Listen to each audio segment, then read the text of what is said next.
हमारे चैनल की वीडियो को मिस किए बिना देखने के लिए उसे सब्सक्राइब करें, लाइक करें और बेल आइकॉन दबाना ना भूलिए।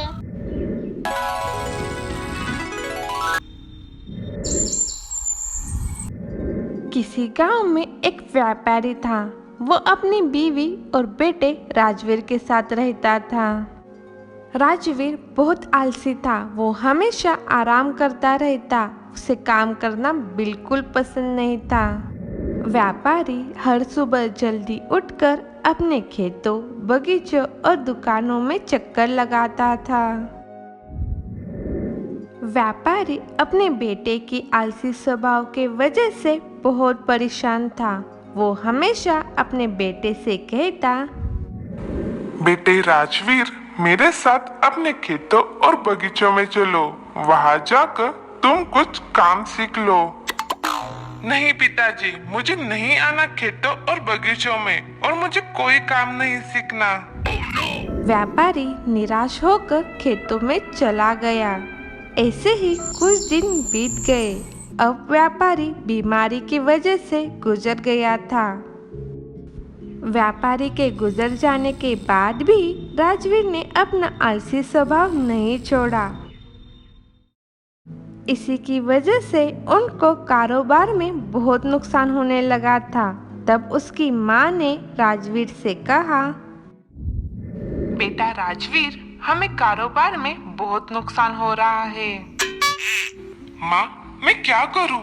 मैं कभी खेतों, बगीचे और दुकानों में गया नहीं, और मुझे कारोबार की जानकारी भी नहीं है। तुम अपने नाना जी से बात करो, वो जरूर तुम्हें इस समस्या का हल बताएंगे। ठीक है माँ, मैं कल सुबह ही नाना जी के पास चला जाऊंगा। अगली सुबह राजवीर अपने नाना जी के पास चला जाता है। नाना जी, पिताजी के गुजर जाने की वजह से कारोबार में बहुत सारा नुकसान हो रहा है, और मुझे कारोबार के बारे में कुछ जानकारी नहीं है। तो आप ही बताइए, अब मुझे क्या करना चाहिए? बेटा राजवीर, मेरे पास तुम्हारी परेशानी का हल है। क्या हल है नाना जी? बेटा, तुम्हें सिर्फ सुबह जल्दी उठकर अपने खेतों, बगीचों और दुकान में जाना होगा, लेकिन तुम्हें ये हर रोज करना पड़ेगा। ठीक है नाना जी, जैसा आपने कहा मैं वैसा ही करूँगा। अगले दिन सुबह जल्दी उठकर राजवीर अपने खेतों, बगीचों में गया और उसके बाद वो अपने दुकान में गया।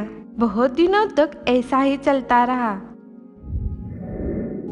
उसे रोज काम पर आते देख बगीचे में और खेतों में काम करने वाले लोग आपस में बातें करने लगे। मालिक तो अब हर रोज आने लगे हैं। हाँ, अब हमें अपनी घोटालेबाजी बंद करनी पड़ेगी। तुम सही कह रहे हो, वरना हम पकड़े जाएंगे। राजवीर रोज दुकान, खेतों और बगीचों पर आने की वजह से अब वहाँ काम करने वाले लोगों ने घोटाला करना बंद कर दिया। इसी वजह से अब नुकसान होना भी बंद हो गया था। देखो माँ, नाना जी की सलाह की वजह से अब हमें कारोबार में नुकसान होना बंद हो गया है। बेटा, तुम ठीक कह रहे हो। मुझे लगता है तुम्हें अब नाना जी के पास जाकर उन्हें इसके बारे में बताना चाहिए और उनका धन्यवाद भी करना चाहिए। राजवीर तुरंत अपने नाना जी के पास चला गया। नाना जी, आपका धन्यवाद। आपकी वजह से अब कारोबार में नुकसान नहीं हो रहा। बेटा, यह तुम्हारी वजह से हुआ है, मैंने कुछ नहीं किया। मतलब नाना जी?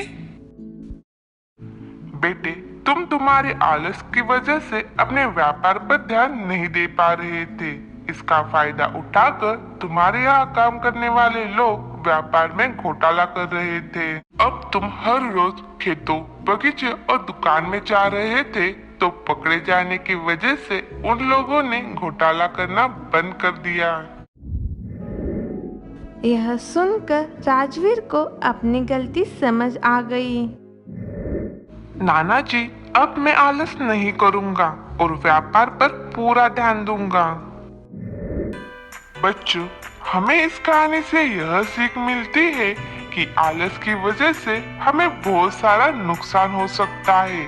इसलिए हमें आलस छोड़कर अपना काम समय पर पूरा करना चाहिए।